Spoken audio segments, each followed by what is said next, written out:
The stream has pretty much full tree cover throughout its entire length and keeps the water cold. And cold water that's like gold mine for trout.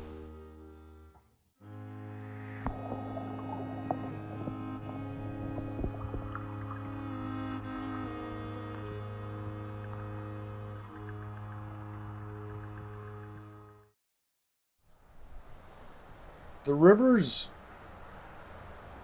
you know, in New England, they're everywhere else in the country, they're sort of the lifeblood of the town. I mean, every town's by a river.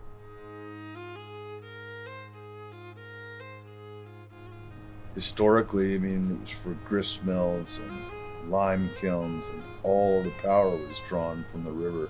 That had detrimental effects to, you name the fish.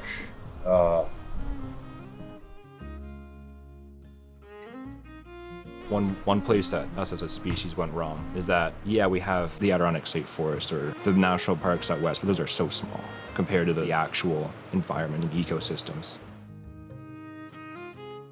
We've been farming along the rivers for hundreds of years. You had a house, it was by water. If you had a town, it was by water. So if only we had known. Like dams. Now they just end up costing a ton of money to remove. And they just did horrible things to fish stocks that they'll never be the same, likely. Like we died on the vine. Some of these rivers I'd love to fish 100 years ago, 200 years ago. It really, really messes them up. Even with all the walkarounds that the states go through, like fish ladders and like put them in a truck,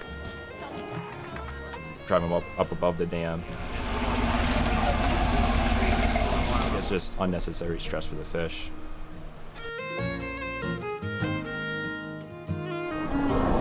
Pretty empty, but that's basically how it works. So there's that supply pipe in the front there. That's a conveyance pipe, and you have a valve that you create as much water flow as you want to using that valve that's in the headworks. But basically, like I said, it's just a man-made stream. We pass water through here. That front screen keeps the fish in that area, and then the hopper encompasses that whole area. So if there are fish, it would just capture them and bring them. September 15th, when we began this lift, we had 6 other salmon other than the 2 that we're working up today. We've had as many as 189 salmon lifted in one fall. Last year, I believe we had 55. The past few years, the numbers have been lower. That's part of what we're trying to figure out.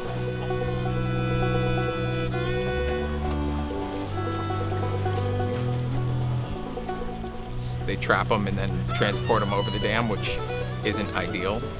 You know, anytime you're catching or trapping an animal, it's putting stress on them, and especially as they're spawning, that's not good. Our hope is that we can increase the salmon runs so that it creates better in-stream fisheries here in the Winooski River, but also the hope is that we'll be able to have enough fish that we get some natural reproduction occurring in the Winooski River as well. Well, a major part of the reason the salmon runs are so low is that there are a bunch of huge dams on the river, so the fish don't have access to their spawning grounds. And because of that, the runs are now supplemented by stocking.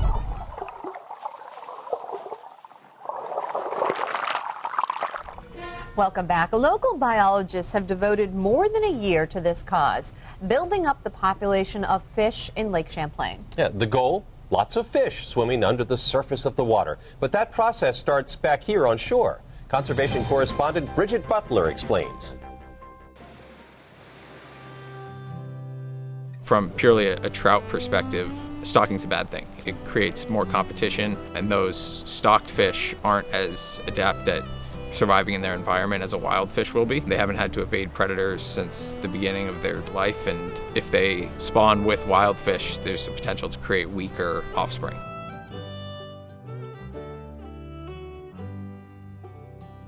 I mean, a lot of the east was deforested at one time. And the native trout, well, it's a char, the brook trout, was the native trout species in the east. And once all the timber got cut, there goes that cold water. You know, the trees are providing shade for the water and keeping it cold. So that's when the brown trout got introduced from Europe, you know, back in the 1800s. So most of our fishing right now is, you know, you could trace it back to a stocked fish.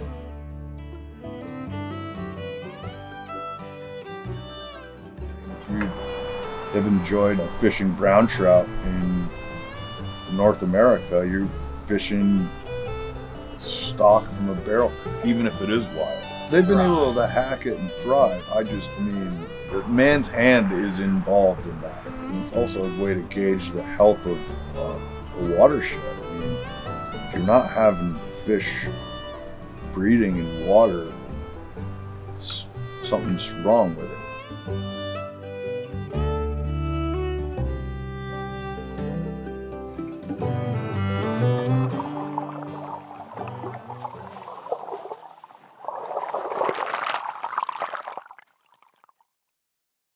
We begin here this morning with the latest on Irene. The death toll is now at least 40, and close to 5 million homes and businesses on the East Coast still have no power.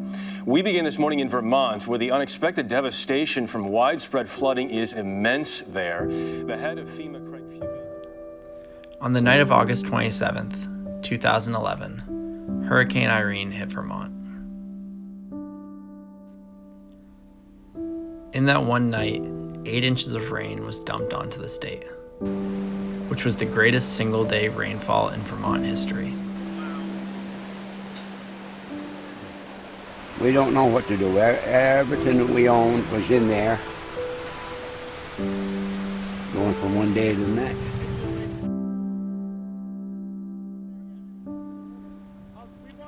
This quickly overwhelmed the state's rivers and streams, causing high water and flooding throughout Vermont.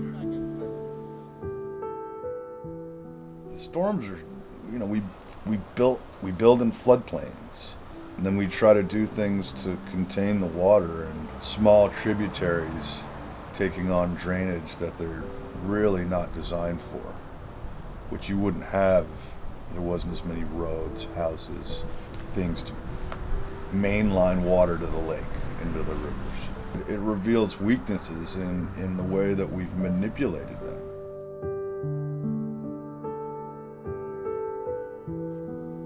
Tropical Storm Irene was especially damaging to the fish populations. It is now believed that the state lost over 50% of its wild trout population that night. At this point, the scientific community has come to the conclusion that humans' effects on the planet are playing a role in these more recent hurricanes.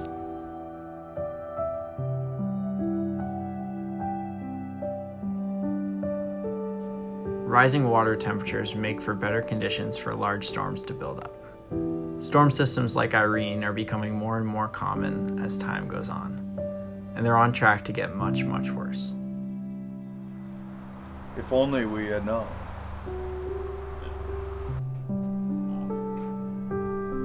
Although there are a lot of negatives to big storm systems like these making landfall, there do seem to be some positives to it. Generally, I'd say it's not a good thing, but some of these bigger rain events are good for the fish. When you get a big storm, it's going to flush out a lot of your tributaries, push a lot of smaller fish around, and the big fish will take advantage of that. Even big events like Hurricane Irene, that was a once-in-a-century flood, that can have a positive effect on a river as long as they're managed correctly after the fact. Putting trees into the river is a good thing for trout. A lot of people see it as debris from a storm, but really that's just new habitat.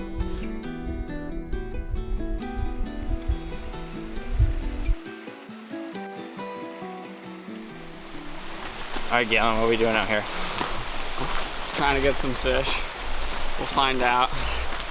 Right now we're moving further up the river because it seems like this lower half is getting fish. Haven't seen any fish yet, but I'm hopeful because every time before this I've caught fish here. So yeah, it's all about stealth. The water's super low right now, so gotta stay stealthy because these fish will spook. We're fishing a little kind of caddis stimulator hopper fly that hopefully usually this is the kind of thing that they love, so we'll see. But